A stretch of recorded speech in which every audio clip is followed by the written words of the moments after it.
Live news টুডেৰ camera person Pinki ৰেখাৰ সৈতে মই প্ৰশান্ত ডেকাই আমাৰ দৰ্শকসকলক লাইভ দেখুৱাইছোঁ। আমি উপস্থিত হৈছোঁ সোণতলী ৰেল ষ্টেচনৰ সমীপৰ কেন্দুগুৰিত। ইয়াতে আজি ইমান দিনে বিচাৰি থকা সবিতা ধৰ্ষণ কাণ্ডৰ ধৰ্ষণকাৰী আৰু কেইবাটাও হত্যাকাণ্ডৰ হত্যাকাৰী মাষ্টাৰ মাইণ্ড সৌমাৰ চৰিকা আৰু সিহঁতক ধৰা পৰিছে। আমি অতি দুখেৰে জনাবলগীয়া হৈছে যে আমি আমাৰ দৰ্শকসকলক অতি দুখেৰে জনাবলগীয়া হৈছে যে সৌমাৰ চুৰীয়া হত্যাৰ অপচেষ্টা চলাওঁতে আমাৰ অতীত বন্ধু সাগৰ চুৰীয়াও জড়িত হৈ পৰিছে। ইয়াৰ আৰু নিশ্চয় কিবা আৱেগিকতা জড়িত হৈ আছে। এই বিষয়ে আমি সাগৰ চুৰীয়াৰ পৰা মন্তব্য লৈ আমাৰ দৰ্শকসকলক জনাম।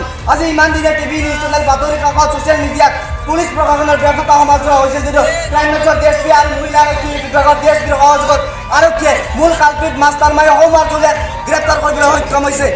এই বিষয়ে আমি ডিএছপি ক্ৰাইম ব্ৰাঞ্চৰ ডিএছপি সুব্ৰত ফুকনৰ পৰা মন্তব্য লৈছোঁ। ছাৰ আপোনালোকে কি ক'ব? অপৰাধীয়ে অপৰাধ কৰোঁতে কিছুমান ভুল কৰিছে আৰু সেই ভুলবোৰে অপৰাধীক ধৰা পেলোৱাৰ মূল মন্ত্ৰ।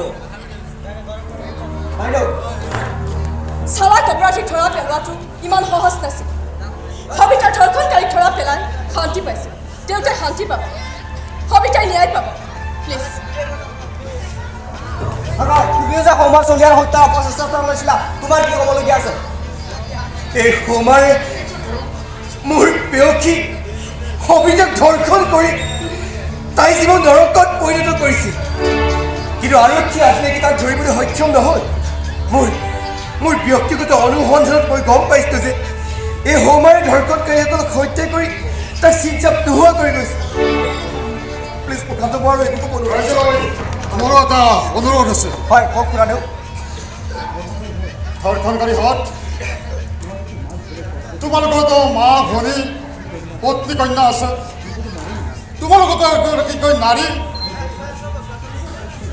সেই ঘটনাৰ ওচৰত তোমালোককো হয়তো তেওঁলোকে ধৰ্ষণ কৰিব পাৰে।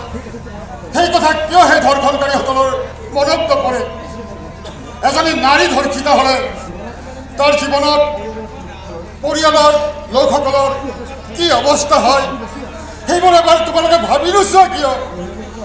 আৰু অভিভাৱকসকল নিজ ভক্তি কন্যাক কৰিবলৈ পঠালে নাইবা কোনোবা নিৰ্জন ঠাইলৈ গ'লে মটৰ গাড়ীত বা আন ঠাইলৈ ফুৰিবলৈ গ'লে বা অচিনাকি মানুহৰ লগত পঠালে ভাবি চিন্তিহে পঠাব, নহ'লে অতি সাৱধান হ'ব লাগিব। আৰু ছোৱালীসকলেও ক'ৰবালৈ অকলে গ'লে বা কাৰোবাৰ লগত যাওঁ বুলি ভাবিলে নিজৰ নিৰাপত্তাৰ কথা চিন্তা কৰিহে ক'ৰবালৈ যাব। আৰু চৰকাৰীসকলক মই কওঁ, ধৰ্ষণকাৰীসকলৰ সাক্ষাতৰ ভিত্তিত কম সময়ৰ ভিতৰতে কঠোৰতকৈ কঠোৰতম শাস্তি দিয়ক, পলম নকৰিব, নহ'লে ৰাইজে আইন হাতত তুলি ল'ব লাগিব।